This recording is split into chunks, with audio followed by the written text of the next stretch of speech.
అన్నదాత అన్నదాత మీ అన్నదాత చెమటోడ్చి ఆహారాన్నందించే రైతన్నా అనునిత్యం నీ కండదండగా నిలిచే నేస్తం ఎవరన్నా అన్నదాత అన్నదాత మీ అన్నదాత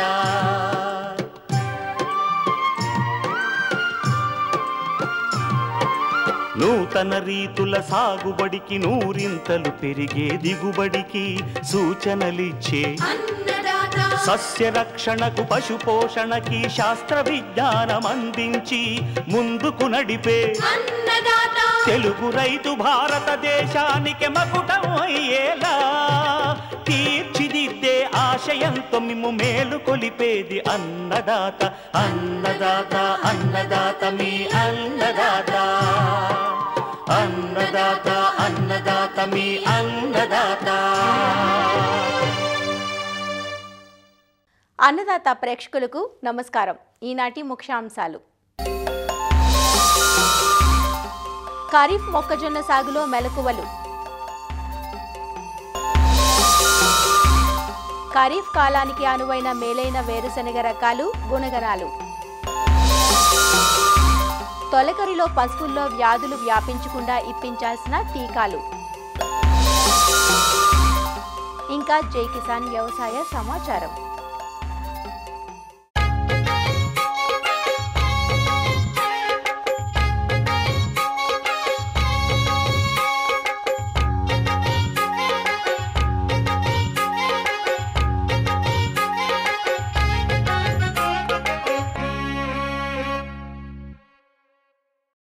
రుతుపవనాల ఆగమనంతో రైతులు పంటల సాగుకు సమాయత్తమవుతున్నారు. ఖరీఫ్ కాలంలో అధిక విస్తీర్ణంలో సాగయ్యే ఆహార ధాన్యపు పంట మొక్కజొన్న. మిగతా పంటలతో పోలిస్తే కూలీల అవసరం తక్కువగా ఉండటం, అధిక దిగుబడినిచ్చే పలు సంకర రకాలు అందుబాటులో ఉండటం, ఏక పంటగానే కాక అంతర మిశ్రమ పంటగా సాగుకు వీలుండటంతో ఈ పంట సాగు రైతుకు లాభదాయకంగా ఉంది. నమ్మకమైన ఆదాయం వస్తుండటంతో రెండు తెలుగు రాష్ట్రాల్లోనూ పెద్ద ఎత్తున ఈ పంటను సాగు చేస్తున్నారు. ఇటీవలి కాలంలో మొక్కజొన్నకు ప్రధాన సమస్యగా మారిన కత్తెర పురుగు, కాండం తొలుచు పురుగు, ఎండు తెగులు వంటి సమస్యలను దృష్టిలో ఉంచుకుని మేలైన రకాలతో సరైన సస్యరక్షణ యాజమాన్యం పాటించినట్లయితే ఎకరాకు 40 క్వింటాలకు పైగా దిగుబడులు సాధించే అవకాశం ఉందంటూ ఖరీఫ్ మొక్కజొన్న సాగులో మెలకువలను వివరిస్తున్నారు ఆచార్య ఎన్జీ రంగా వ్యవసాయ విశ్వవిద్యాలయం, శ్రీకాకుళం జిల్లా ఆముదాల వలస కృషి విజ్ఞాన కేంద్రం శాస్త్రవేత్త డాక్టర్ ఎస్ కిరణ్ కుమార్. ఈ మొక్కజొన్న ఖరీఫ్లో 25 నుంచి 30 క్వింటాల వరకు కూడా నేల తాలూకు సారాన్ని బట్టి దిగుబడి కూడా మనకి ఇస్తుంది. వీటితో పాటు మంచి మార్కెట్ రేట్ ఉండటం వలన నికర ఆదాయం కూడా రైతు సోదరులకు పెరుగుతూ ఉంది. దీనికి మంచి కొన్ని యాజమాన్య పద్ధతులు, నేలల దగ్గర నుంచి కోత కోసే వరకు కూడా కొన్ని సమగ్ర యాజమాన్య చర్యలు చేపట్టినట్టయితే మంచి దిగుబడులు అనేవి సాధించవచ్చు అనమాట. అందుకోసమై నేలల ఎంపిక మనం చూసుకున్నట్టయితే ఈ చౌడు లేనటువంటి నేలలు, నీరు నిల్వ ఉండకుండా మంచి మురుగుపోయే అవకాశం ఉన్నటువంటి నేలలన్నీ కూడా మనం ఎంచుకుంటే మంచిది. 6.5 నుంచి 7.5 ఉన్నటువంటి ఉదజని సూచిక కలిగినటువంటి నేలలు అనేవి అనుకూలంగా ఉంటాయి. అలాగే నేల తయారీ విషయానికి మనం చూసినట్టయితే దీంట్లో ప్రధానంగా 3 నుంచి 4 సార్లు మెత్తగా దుక్కి చేసి చివరి దుక్కిలో మనం 10 టన్నుల వరకు కూడా ఎకరాకు పశువుల గత్తాన్ని వేసి మనం బోధులు కాలువలు చేసుకుని మనం విత్తుకున్నట్టయితే మొక్కజొన్నకి యాంకరేజ్ బాగా ఉంటుంది. అంటే సపోర్ట్ బాగా ఉండి చిన్నపాటి గాలితో పాటు చిన్న వర్షం పడినప్పుడు కూడా పడిపోకుండా ఉండడానికి అవకాశం అనేది ఉంటుంది. విత్తే కాలం విషయానికి వచ్చినట్టయితే జూన్ 15 నుంచి జూలై 15 వరకు కూడా దీన్ని మనం విత్తుకోవచ్చు. అలాగే మనం రకాల విషయానికి వచ్చినట్టయితే DHM 111 అంటాము. ఈ DHM 111 రకం అనేది 90 నుంచి 95 రోజుల్లో పంట మనకు చేతికి వచ్చేస్తుంది. అలాగే దీని తాలూకు దిగుబడి చూసినట్టయితే 25 నుంచి 30 క్వింటాళ్ళు ఒక ఎకరాకి అందిస్తూ ఆకు ఎండు తెగుల్ని అలాగే కాండం కుళ్ళు తెగుల్ని కూడా తట్టుకుంటుంది. అలాగే DHM 115 అనే రకం ఉంటుంది. ఇది 85 నుంచి 90 రోజుల్లో పంట చేతికి వస్తుంది. అలాగే దీని తాలూకు దిగుబడి చూసుకున్నట్టయితే 26 నుంచి 28 క్వింటాళ్ళు ఒక ఎకరాకి దిగుబడిస్తూ ఆకు ఎండు తెగుల్ని అలాగే కాండం కుళ్ళు తెగుల్ని కూడా ఇది తట్టుకొని నిలబడుతుంది. అలాగే DHM 117 అంటాం. ఇది 95 నుంచి 100 రోజుల్లో మనకి పంట చేతికొస్తుంది. 30 నుంచి 35 క్వింటాల దిగుబడిని ఇస్తుంది ఒక ఎకరాకి. అలాగే DHM 121 అంటాం. ఇది 90 నుంచి 95 రోజుల్లో మనకి పంట చేతికొస్తూ 30 నుంచి 35 క్వింటాల దిగుబడిని ఇస్తూ పొడ తెగుల్ని కాండం తొలుచు పురుగును కూడా కొంతవరకు తట్టుకొని పెరగలుగుతుంది. అలాగే విత్తన మోతాదు విషయానికి వచ్చినట్టయితే 8 కేజీల విత్తనం అనేది ఒక ఎకరాకి సరిపోతుంది. ఈ విత్తన శుద్ధి కూడా ప్రధానంగా ఈ థైరామ్ కానీ క్యాప్టాన్ కానీ ఏదో ఒక పొడి మందుని 3 గ్రాములు ఒక కేజీ విత్తనానికి పట్టించి మనం విత్తుకోవచ్చు. ఈ మధ్య కాలంలో కత్తెర పురుగు తాలూకు ఉధృతి పెరుగుతుంది కాబట్టి దానికి గాను సయాంట్రినిలిప్రోల్ అలాగే థయామెథాక్సోమ్ అనే ఈ 2 మందుల మిశ్రమం దొరుకుతుంది మనకి. ఆ మందు మిశ్రమాన్ని 4 మిల్లీలీటర్లు ఒక కేజీ విత్తనానికి కలిపి విత్తన శుద్ధి చేసుకొని మనం విత్తుకున్నట్టయితే ఈ ప్రారంభ దశలో ఈ కత్తెర పురుగు తాలూకా ఉధృతిని కూడా మనం తగ్గించగలుగుతాము. అలాగే విత్తే పద్ధతి విషయానికి వచ్చినట్టయితే పొలాన్ని అంతటినీ కూడా రిడ్జెస్ అండ్ ఫోరస్ అంటాం. అంటే బోధులు కాలువలు చేసి అలాగే బోధె పైన నెత్తి మీద కాకుండా బోధి కుడివైపుగా 1/3 అంటే ఒక పక్కగా వేసుకున్నట్టయితే ఎక్సెస్ రెయిన్ఫాల్ పడినప్పుడు అదే ఫర్రో గుండా మనకు నీళ్ళని బయటికి కూడా రావడానికి ఆస్కారం ఉంటుంది. కాబట్టి ఈ బోధులు కాలువల పద్ధతుల్లోనే మనం మొక్కజొన్న విత్తుకున్నట్టయితే మనకి అనువుగా ఉంటుంది. విత్తే దూరం విషయానికి వచ్చినట్టయితే వరుసకి 60 సెంటీమీటర్లు అంటే 2 అడుగులు చొప్పున, అలాగే మొక్కకి అంటే వరుసలోనే మొక్కకి 20 సెంటీమీటర్లు ఇంచుమించుగా ఒక జాన దూరంలో ఒక్కొక్క పిక్కని కనుక మనం వేసుకున్నట్టయితే మనం ఈ విత్తే దూరం కూడా సక్రమంగా ఉండి ఈ కండీలు అనేవి బాగా రావడానికి ఆస్కారం అనేది ఉంటుంది. అలాగే ఎరువుల విషయాన్ని మనం గమనించినప్పుడు ఈ తొలకరిలో మన మొక్కజొన్నను సాగు చేసినప్పుడు 80 కేజీల నత్రజని, 25 కిలోల భాస్వరం, 20 కిలోల పొటాషియం ఇచ్చే ఎరువులను మనం ఒక ఎకరాకి అందించాలి. అది ఎరువులు వేసే విధానంలో కూడా రైతు సోదరులు చివరి దుక్కులోనే మొత్తము భాస్వరాన్ని అలాగే పొటాషిని వేసుకుంటూ దాంట్లో 1/3 భాగం నత్రజనిని చివరి దుక్కులో వేసుకొని మిగిలినటువంటి నత్రజనిని 2 దఫాలుగా విభజించి ఒకటి విత్తిన 30 రోజుల తర్వాత అలాగే 55 రోజుల తర్వాత వేసుకున్నట్టయితే ఈ నత్రజని యాజమాన్యాన్ని సక్రమంగా చేసిన వాళ్ళం అవుతాము. అలాగే కలుపు యాజమాన్యం మనం గమనించినప్పుడు విత్తిన వెంటనే అట్రజిన్ అనే మందుని ఒక కేజీ ఒక ఎకరాకు 200 లీటర్ నీటిలో కలిపి విత్తినటువంటి 72 గంటల లోపు నేలంతా బాగా తడిచేటట్టు మనం పిచికారీ చేసినట్టయితే 25 నుంచి 30 రోజుల వరకు కూడా ఈ గడ్డి జాతి మొక్కలు అలాగే ఈ వెడల్పాటి కలుపు మొక్కలు కూడా రాకుండా మనం అరికట్టవచ్చు.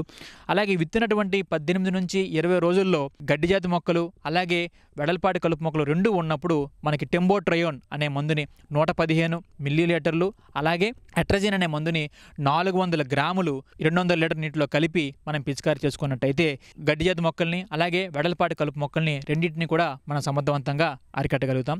అలాగే ఈ 30 నుంచి 35 రోజుల్లో అంతర్కృషి చేసుకున్నా కూడా ఈ ఏవైతే గడ్డి కూరలు వస్తూ ఉంటాయో వాటిని మనం సమూలంగా అరికట్టుకోవచ్చు. అలాగే నీటి యాజమాన్యం విషయానికి వచ్చినప్పుడు ఈ తొలకరిలో ఏదైతే మనకు వర్షాలు పడతా ఉంటాయో అడపా ఆ వర్షం మనకు సరిపోతుంది.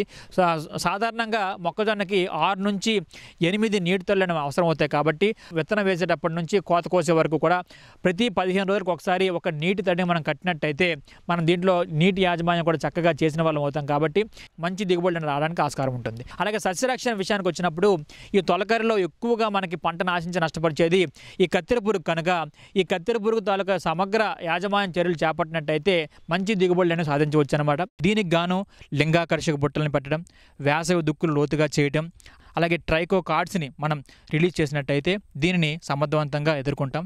అలాగే దీనికి మనకి మందుల పిచికారీ విషయానికి వచ్చినట్టయితే క్లోరాంట్రినిలిప్రోల్ అనే మందుని 0.3 మిల్లీలీటర్లు 1 లీటర్ నీటికి కలిపి పిచికారీ చేయడం. అలాగే మనకి కార్బోఫ్యూరాన్ 3G గుళికల్ని మనం ఎకరాకి 3 కేజీలు మొక్క తాలూకు మొవ్వులో వేసి కూడా దీన్ని అరికట్టవచ్చు.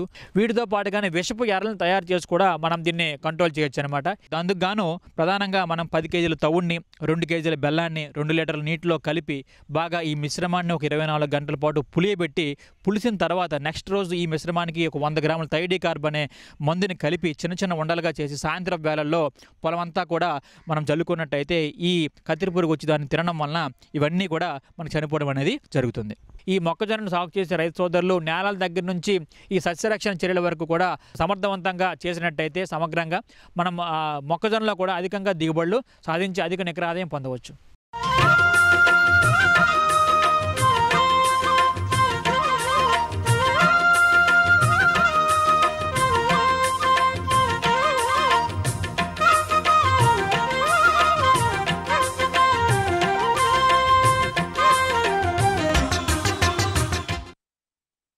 ఎండల అనంతరం పడే తొలకరి జల్లులు ఏర్పడే వాతావరణ వ్యత్యాసాల వల్ల పశువుల్లో రోగనిరోధక శక్తి క్షీణిస్తుంది. అంతేకాక కొత్త నీరు, కొత్త పచ్చిక రోగాలకు కారణమవుతాయి. ఈగలు, దోమలు, కొట్టాల్లో ఆరని తేమ వంటివన్నీ వ్యాధుల విజృంభణకు అనుకూలంగా మారతాయి. వర్షాకాలంలో పశువుల్లో గొంతువాపు, గురక, జబ్బవాపు, జీవాల్లో చిటుకు రోగం, ఫుట్ ర్యాట్ వంటి వ్యాధులు వచ్చే అవకాశం ఉంటుంది. నివారణ కన్నా నిరోధం ముఖ్యం కాబట్టి పశుశాలలను పరిశుభ్రంగా ఉంచుకోవడంతో పాటు ముందు జాగ్రత్తగా టీకాలు ఇప్పించడం ఎంతైనా అవసరం. రంగారెడ్డి జిల్లా ఇబ్రహీంపట్నం మండలం ఎలిమినేడు పశు వైద్యాధికారి డాక్టర్ వై ఆనందరెడ్డి నుంచి అన్ని వివరాలు తెలుసుకుందాం. ఈ తొలకరి వర్షాలలో మెయిన్ ప్రాబ్లం ఏంటంటే ఇది హై టెంపరేచర్ ఉంటుంది. టెంపరేచర్తో పాటు వాతావరణంలో తేమ శాతం ఎక్కువగా అవుతాయి. ఈ తేమ శాతం ఎక్కువగా ఉండి టెంపరేచర్ ఎక్కువగా ఉన్నప్పుడు పశువు స్ట్రెస్కి గురైతే అలాంటప్పుడు కొన్ని రోగాలు వచ్చే అవకాశం ఉంటుంది, ప్రొడక్షన్ లాస్ అయ్యే అవకాశం ఉంటుంది. కాబట్టి జాగ్రత్తలు తీసుకోవాలి. ఈ వర్షాలు పడగానే ఈ గడ్డి పెరిగినప్పుడు గడ్డితో పాటు దోమలు, తర్వాత జొర్రీగలు, వీటి పాపులేషన్ కూడా ఇంక్రీజ్ అవుతుంది. వీటి వల్ల ట్రాన్స్మిట్ అయ్యే రోగాలు ఉంటాయి. ఉదాహరణకి ఎల్ఎస్డి కానీ, సర్రా కానీ, బెబీసియా కానీ, ఇట్లాంటి రోగాలు ఈ తొలకరి వర్షాల టైంలో ఎక్కువగా వచ్చే అవకాశం ఉంటుంది. కాబట్టి ఈ టైంలో రైతు సోదరులు ఈ టిక్స్, గోమార్లు, పిడుదులు లేకుండా బ్యూటాక్స్ లాంటి కొన్ని సైపర్మెత్రిన్ లాంటి మందుని చల్లుకోవడము, తర్వాత హైటెక్ లాంటి ఇంజెక్షన్ ఇప్పించడం వల్ల వీటిని మనం నివారించవచ్చు. తర్వాత ఇప్పుడే తొలకరి వర్షాలు పడ్డప్పుడు నీళ్లు నిలవడము, ఈ నీళ్ళల్లో నట్టల గుడ్లు కూడా ఎక్కువగా ఉండే అవకాశం ఉంటుంది. తొలకరి వర్షాల టైంలో ఇట్లా నిమటోడ్స్ ఇన్ఫెక్షన్ కానీ పశువులలో ఎక్కువగా ఉండే అవకాశం ఉంటుంది. కాబట్టి వీటి వల్ల రక్తహీనత, తర్వాత పారుకోవడం జరిగే అవకాశం ఉంటుంది. కాబట్టి పశువులకు ఈ నట్టల నివారణ మందులు కూడా తాగించాలి. తర్వాత ఈ తొలకరి వర్షాలలో stress, heat stress, immunity stress కారణం వల్ల పెద్ద పశువులలో అయితే హెచ్ఎస్, గురక రోగము, జబ్బవాపు, తర్వాత గొర్రెల్లో అయితే ఈ ఈటి, చిటుక వ్యాధి ఎక్కువగా వచ్చే అవకాశం ఉంటుంది. అలాగే గొర్రెల్లో, మేకలలో ఈ వర్షాలు పడి నీళ్ళు నిలవడం వల్ల ఫుట్ రాట్ లాంటివి, తర్వాత న్యూమోనియా లాంటివి, ఈ గొర్రెల్లో కూడా ఈ హెచ్ఎస్, పాచురెల్లా సిస్ వచ్చే అవకాశం ఎక్కువగా ఉంటుంది. ఈ తొలకరి వర్షాలలో గురక వ్యాధి ఎక్కువగా నల్ల పశువులకు వచ్చే అవకాశం ఉంటుంది. ఈ గురక వ్యాధి సోకిన పశువు మామూలుగా జ్వరం ఉండి గుర్ర అనే సౌండ్ చేసి చనిపోయే అవకాశం ఉంటుంది. కాబట్టి ఈ తొలకరి వర్షాల కంటే ముందు అంటే హెచ్ఎస్, బీక్యూ వ్యాధి టీకాలు ఇప్పించడం వల్ల ఈ రోగాన్ని మనం అరికట్టడం జరుగుతుంది. అలాగే ఈ తొలకరి వర్షాల టైంలో ఈ గొర్రెల్లో ఎస్పెషల్లీ గడ్డి రోగం ఎక్కువగా వచ్చే అవకాశం, దీన్నే చిటుక వ్యాధి అని కూడా అంటారు. ఈ చిటుక వ్యాధి సోకిన గొర్రె నరాల వ్యాధి లక్షణాలతో చనిపోవడం జరుగుతుంటుంది. ఈ వ్యాధి తొలకరి గడ్డి మేయడం వల్ల దీంట్లో క్లాస్ట్రీడియం అనేది పేగులలో ఎక్కువగా డెవలప్మెంట్ చెంది విషాన్ని విడుదల చేయడం వల్ల ఈ గొర్రెలు మృతి చెందే అవకాశం ఉంటుంది. కాబట్టి ఈ గొర్రెల కాపర్లు ఈటీ టీకాలు ఏపీయడం వల్ల ఈ గడ్డి రోగం రాకుండా గొర్రెల పెంపకదారులు చేసుకోవచ్చు ఈ టీకాలు ఇప్పించడం వల్ల. అలాగే ఈ తొలకరి వర్షాలప్పుడు రైతు సోదరులు షెడ్డుని రిపేర్ చేసుకోవాలి, కురవకుండా చేసుకోవాలి. షెడ్లో ఏమైనా నీటి నిల్వ ఉండే ప్రాంతాలు ఉంటే అక్కడ మట్టి నింపడము, షెడ్డుని హై లెవెల్ నుంచి లో లెవెల్కు ఉండేటట్లు చూసుకోవడం వల్ల నీరు ఒకవేళ పడినా కానీ కిందికి జారిపోయేటట్లు, అంటే మురుగు నీటి పారుదల వ్యవస్థని కరెక్ట్ ఉండేటట్లు చేసుకోవడం వల్ల, ఆ నీరు నిల్వకుండా చూసుకోవడం వల్ల, పరిసరాలను పరిశుభ్రంగా ఉంచడం వల్ల ఈ రోగాలు రాకుండా చూసుకోవచ్చు. తర్వాత బ్యాలెన్స్డ్ న్యూట్రిషన్ అనేది అంటే పచ్చి మేత, ఎండుగడ్డి, దాన, ఖనిజ లవణాలు సమీకృత పోషణ చేయడం వల్ల ఈ తొలకరి వర్షాల్లో వచ్చే స్ట్రెస్ని అధిగమించవచ్చు. అలాగే ఈ తొలకరి మేపులలో జనరల్గా ఆ గడ్డిలో కొన్నిసార్లు మెగ్నీషియం డిఫిషియన్సీ కూడా ఉంటుంది. ఆ మెగ్నీషియం డిఫిషియన్సీ ఉన్న ప్రాంతాలలో గ్రాస్ టెటనీ అనే వ్యాధి వచ్చే అవకాశం ఉంటుంది. అలాంటి గ్రాస్ టెటనీ వచ్చిన పశువులు సడన్గా ఎగిరి చనిపోవడం జరుగుతుంది. ఈ అనువైన ఈ మెగ్నీషియం డిఫిషియన్సీ వచ్చే అనువైన ప్రాంతాలలో పశువైద్యుని సలహా మేరకు మెగ్నీషియం సాల్ట్స్ ఉండేలాగా చూసుకోవడం వల్ల ఈ గ్రాస్ టెటనీని నివారించుకోవచ్చు. అలాగే పశువుల పాకలో ఏంటంటే అప్పుడప్పుడు ఈ నీటి నిల్వ ప్రాంతంలో పొడిచున్నం చల్లడం వల్ల క్రిములు కీటకాలు పెరగకుండా చూసుకోవచ్చు. కాబట్టి ఈ తొరకరి వర్షాల్లో ఇలాంటి ఈ యాజమాన్య పద్ధతులు రైతులు పాటించాలి.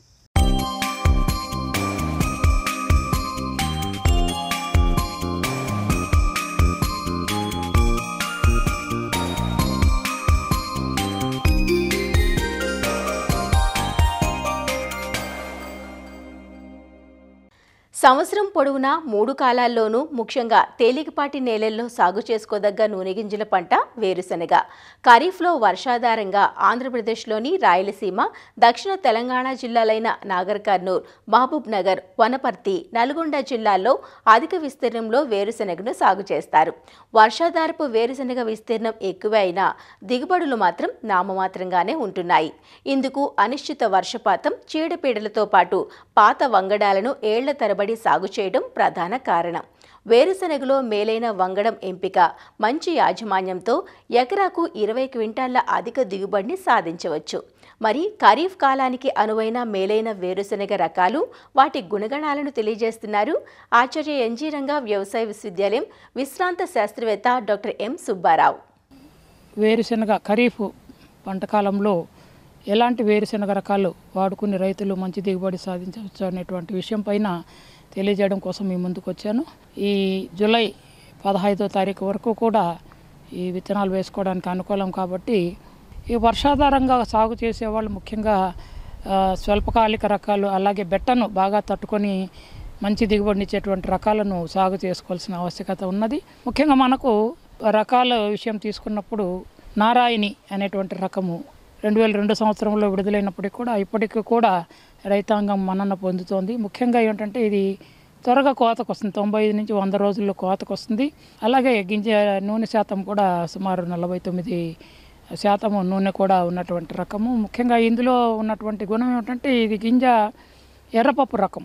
కడప, చిత్తూరు జిల్లాలలో కొంతమంది రైతులు ఈ ఎర్రపప్పు గింజని వాడతారు కాబట్టి వారికి అనువైనటువంటి రకము. బెట్టను బాగా తట్టుకొని మంచి దిగుబడి ఇస్తుంది. K6 ఎక్కువ మంది రైతు సోదరులు ఈ రకాన్నే సాగు చేసుకోవడానికి వారు బాగా ఇష్టపడుతున్నారు. ముఖ్యంగా ఎందుకంటే గింజ నాణ్యత బాగా ఉంటుంది. అందువల్ల తినడానికి కానీ నూనెకి కానీ రెండింటికి కూడా అనువైన రకం కాబట్టి ఈ K6 అనే రకం కూడా రైతులు ఎక్కువగా వాడుకోవడానికి బాగా ఇష్టపడుతున్నారు. ఈ రకం కూడా 105 నుంచి 110 రోజుల్లో కోతకు వస్తుంది. నీటిపారుదల కింద బాగా వస్తుంది. బెట్టను తట్టుకునే లక్షణం కొంచెం తక్కువ, తెగుళ్లను కూడా ఎక్కువగా తట్టుకోలేదు. అలాగే ఈ రకం మార్కెట్ వాల్యూ కూడా చాలా బాగా ఉంటుంది కాబట్టి ఈ రకాన్ని రైతులు వేసుకోవడానికి ఇష్టపడుతున్నారు. మరొక ముఖ్యమైనటువంటి రకం మనం తీసుకున్నప్పుడు ధరణి, ఈ తిరుపతి ప్రాంతీయ వ్యవసాయ పరిశోధనా స్థానం నుంచి విడుదలైంది. ఈ రకం కూడా బెట్టను బాగా తట్టుకొని మంచి దిగుబడిని ఇస్తుంది. 105 నుంచి 110 రోజుల్లో కోతకు వస్తుంది. ఇది ఖరీఫ్ పంట కాలంలో సుమారు 20 నుంచి 25 క్వింటాళ్ళు హెక్టార్కు మంచి దిగుబడిని ఇస్తుంది. సుమారు 75% ఔటర్ను, తర్వాత నూనె శాతం కూడా 49 నుంచి 50% నూనె శాతం కూడా కలిగినటువంటి రకము. పూర్తిగా వర్షాధారంగా వేసుకోవాలనుకున్నప్పుడు రైతు సోదరులు ఈ రకాన్ని అనువైన రకంగా గుర్తించి సాగు చేసుకోవచ్చు. ధీరజ్ అనేటువంటి రకం కూడా విడుదల చేయడం జరిగింది.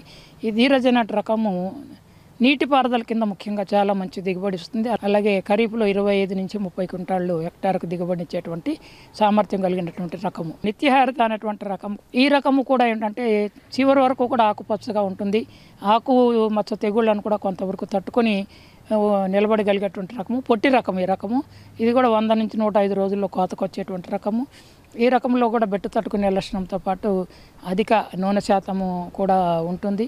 సో ఈ రకం ముఖ్యంగా ఏంటంటే ఈ కోస్తా ప్రాంతాలలో ఎక్కడైతే వర్షాకాలంలో ఎక్కువగా ఎత్తు పెరిగి తక్కువ దిగుబడులు నమోదవుతున్నాయి ఆ ప్రాంతానికి చాలా అనుకూలమైన రకంగా గుర్తించబడింది. అలాగే ఇందులో 3 గింజల కాయలు కూడా ఎక్కువగా ఉంటాయి. అలాగే పచ్చికాయలు ఉడకేసుకొని తినడానికి కూడా చాలా అనువైనటువంటి రకం ఈ నిత్యహరిత రకం. ఇక కదిరి పరిశోధనా స్థానం నుంచి ముఖ్యంగా బెట్ట పరిస్థితులకు అనుకూలంగా ఉన్న రకాలు కదిరి అనంత, అలాగే కదిరి అమరావతి, అలాగే కదిరి 9, ఈ రకాలు కూడా 105 నుంచి 110 రోజుల్లో కోతకొస్తాయి.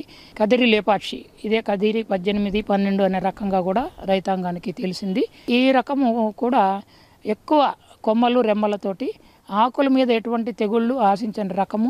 దీంతో పాటుగా ఈ రసం పీల్చే పురుగులను కూడా ఉధృతిని కూడా కొంతవరకు తట్టుకొని మంచి దిగుబడి ఇచ్చేటువంటి రకము ఈ కదిరి లేపాక్షి. దీంతో పాటుగా ఇటీవలనే కదిరి చిత్రావతి అనేటువంటి రకం కూడా నోటిఫై అవ్వడం జరిగింది. బెట్ట పరిస్థితుల్లో బాగా మంచి దిగుబడి ఇస్తుంది. అలాగే ఆకుమచ్చ తెగుళ్ళని, తర్వాత రసం పీల్చే పురుగులను కూడా తట్టుకొని మంచి దిగుబడిని ఇచ్చేటువంటి రకము. ఎవరైనా లావు గింజల రకాలు కావాలి మేము వేసుకోవాలనుకున్నప్పుడు వారికి కదిరి 7 బోల్డ్, అలాగే కదిరి 8 బోల్డ్, ఈ 2 రకాలు కూడా కదిరి వ్యవసాయ పరిశోధన సంస్థ విడుదలైనవి లావు గింజ రకాలు. ఇవి కూడా 115 నుంచి 120 రోజుల్లో కోతకొస్తాయి. గింజ బాగా లావుగా ఉంటుంది. ముఖ్యంగా ఇవి తినడానికి టేబుల్ పర్పస్కి చాలా అనువైన రకాలు. దీంతో పాటుగా తిరుపతి ప్రాంతీయ వ్యవసాయ పరిశోధన సంస్థ విడుదలైనటువంటి భీమా అనేటువంటి రకం కూడా మనము ఈ తినడానికి గింజలు తినడానికి లావు గింజ రకంగా దాన్ని కూడా మనము సాగు చేసుకోవడానికి అనుకూలం.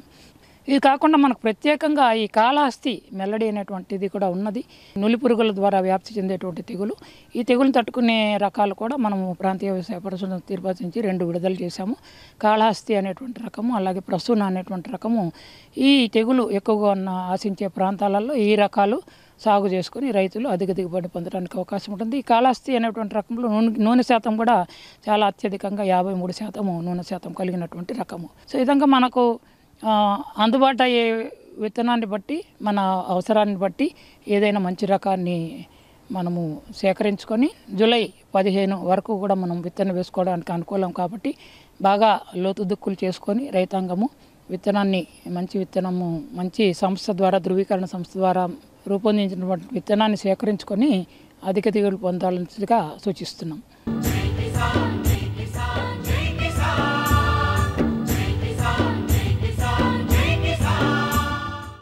వ్యవసాయ సమాచారం ఇప్పుడు జై కిసాన్లో చూద్దాం. ఆంధ్రప్రదేశ్లో సూక్ష్మ సేద్యం అమలుకు సంబంధించి రాయితీల్లో సవరణలు చేసినట్లు అధికారులు చెబుతున్నారు. గతంలో 5 ఎకరాల్లోపు ఉన్న ఎస్సీ, ఎస్టీ రైతులకు ఇచ్చిన 90% రాయితీని ఇప్పుడు 100%కి పెంచినట్లు నెల్లూరు జిల్లా అధికారులు వివరించారు. అలానే 5 ఎకరాల్లోపు ఉన్న ఇతర రైతులకు డ్రిప్ పరికరాలపై 90% రాయితీ అందిస్తున్నారు. 5 నుంచి 10 ఎకరాల మధ్య రైతులకు 70% రాయితీ, 10 ఎకరాలు పైబడిన రైతులకు 50% రాయితీతో డ్రిప్ పరికరాలను అందిస్తున్నట్లు అధికారులు వివరించారు. తుంపర సేద్యం ఏర్పాటుకు 50% రాయితీ అందిస్తున్నట్లు వివరించారు. శ్రీ పొట్టి శ్రీరాములు నెల్లూరు జిల్లాలో ఆంధ్రప్రదేశ్ మైక్రో ఇరిగేషన్ కార్యక్రమాలు చాలా విస్తృతంగా ప్రారంభించడం జరుగుతుంది. అలాగే ఈ ఆర్థిక సంవత్సరానికి గాను ప్రభుత్వం వారు నెల్లూరు జిల్లాలో 6,000 హెక్టార్ల లక్ష్యాన్ని నిర్దేశించడం జరిగింది. ఇందుకు గాను సవరించిన నిబంధనల ప్రకారంగా 5 ఎకరాల లోపు ఎస్సీ, ఎస్టీ ఫార్మర్లందరికీ కూడా 100% రాయితీని ప్రభుత్వం అందిస్తుంది. అలాగే 5 ఎకరాల లోపున్న ఇతర రైతులకి 90% రాయితీ అందిస్తుంది. 5 ఎకరాల నుంచి 10 ఎకరాల లోపు రైతులకి 70% రాయితీతో, అలాగే 10 ఎకరాలు పైబడిన రైతులందరికీ కూడా 50% రాయితీని అందిస్తూ, మరి స్ప్రింక్లర్ల విషయంలో 50% రాయితీని అందిస్తూ ఈ యొక్క కొత్త నిబంధనలు జారీ చేయడం జరిగింది. ఇందుకు గాను ప్రతి రైతు కూడా వారి సమీప రైతు సేవా కేంద్రంలో వారిని రిజిస్ట్రేషన్ చేసుకొని ఈ యొక్క ప్రిలిమినరీ ఇన్స్పెక్షన్ని పూర్తి చేసుకొని వారికి సంబంధించిన కంపెనీలు ఎంపిక చేసుకునే అవకాశం వారికే ఉంది. మన జిల్లాకు 10 కంపెనీలు కేటాయించడం జరిగింది. అలాగే వారు కట్టవలసిన రాయితీని ఎంత అమౌంట్ కట్టాలో వాళ్ళ యొక్క మొబైల్కి సంక్షిప్త సందేశం రూపంలో వస్తుంది.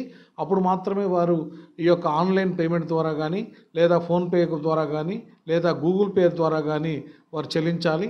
అలాగే ఎవరికి కూడా నగదు చెల్లించవద్దని మరీ విజ్ఞప్తి చేస్తున్నాం. ఈ సంవత్సరము ఇంచుమించు 1000 హెక్టార్లు అదనంగా మేము లక్ష్యాన్ని తీసుకోవడం జరిగింది. గత సంవత్సరము 5,000 హెక్టార్లకు గాను 4,553 హెక్టార్లలో ఈ పథకాన్ని రైతులకు అందించి మరి పూర్తి స్థాయిలో 90% పైన లక్ష్యాన్ని అధిగమించాం.